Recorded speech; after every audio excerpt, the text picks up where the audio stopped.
पंचायत समिती अंतर्गत शेवती येथील ग्रामस्थांनी प्रधानमंत्री आवास योजना अंतर्गत झालेल्या कथित आर्थिक गैरव्यवहाराची सखोल चौकशी करून संबंधित रोजगार सेवकावर कठोर कायदेशीर कारवाई करण्याची मागणी गटविकास अधिकाऱ्यांकडे निवेदनाद्वारे केली आहे।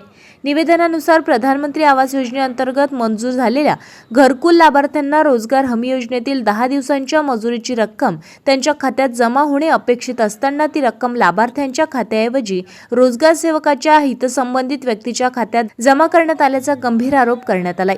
याशिवाय वाढीव घरकुल अनुदान मिळवून देण्यासाठी पैसे द्यावे लागतील असे सांगून गावातही काही लाभार्थ्यांकडून पैशाची मागणी करून रक्कम घेतल्याचाही आरोप निवेदनात करण्यात आलाय।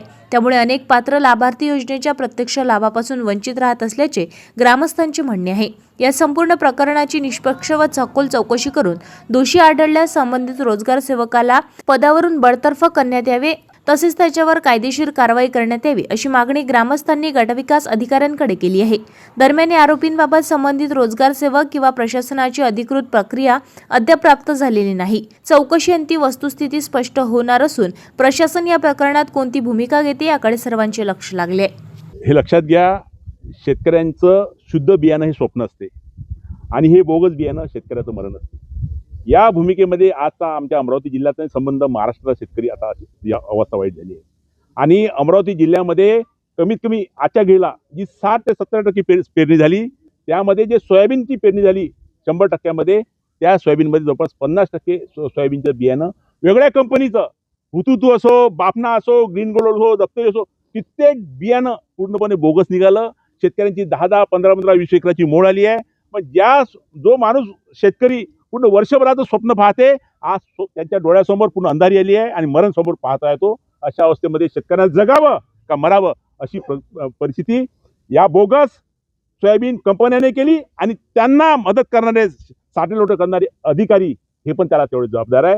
म्हणून आज आम्ही सर्व युवा स्वाभिमान पार्टीच्या नेतृत्वामध्ये आमचे नेतृत्व सन्मान्य रविभाऊ राणा आमदार यांच्या मार्गदर्शनामध्ये आज आम्ही विभागीय कृषी सहसंचालक जा विचारायला आलो आहे की आमच्या जो शेतकरी, ज्या शेतकऱ्याला मोड आली आहे त्या शेतकऱ्याला बियाणं तर मिळालंच पाहिजे, पण बियाण्याचा जो खर्च आहे, पेराचा खर्च, आज टीकाकृतीनं पेरणं करतो 1000 रुपये टीकाकृती रोज द्यायला लागते, 500 रुपये बाईची मजुरी आहे, ट्रॅक्टरचा खर्च आहे आणि विषय म्हणजे जे त्याने 15 दिवसाआधी मृग नक्षात पेरणी करतो ते पेरणं लांब झालं तर यावेळेस घटून जातो। ज्याला एकरी 10, 12, 15 क्विंटल सोयाबीनचं स्वप्न पाहणारा शेतकरी, त्याला त्याने जर उशिरा पेरणी केली तर 4 किंवा 5, 3 क्विंटल एकरी येतो।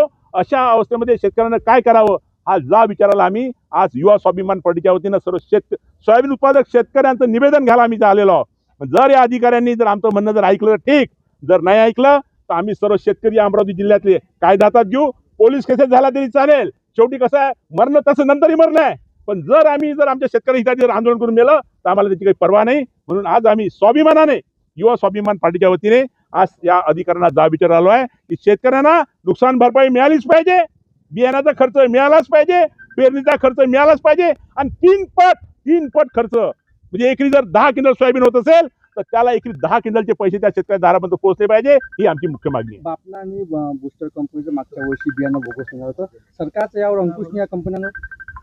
सरकारचं या संदर्भात अंकुश आहे, परंतु मधली जे फळी आहे, मधले म्हणजे विविध कंपन्या आणि भ्रष्ट कृषी अधिकारी यांचा साठवण्यामुळे त्यांना अभय मिळाला जाते आणि त्या अभयामुळे शेतकऱ्याचं मरण होते।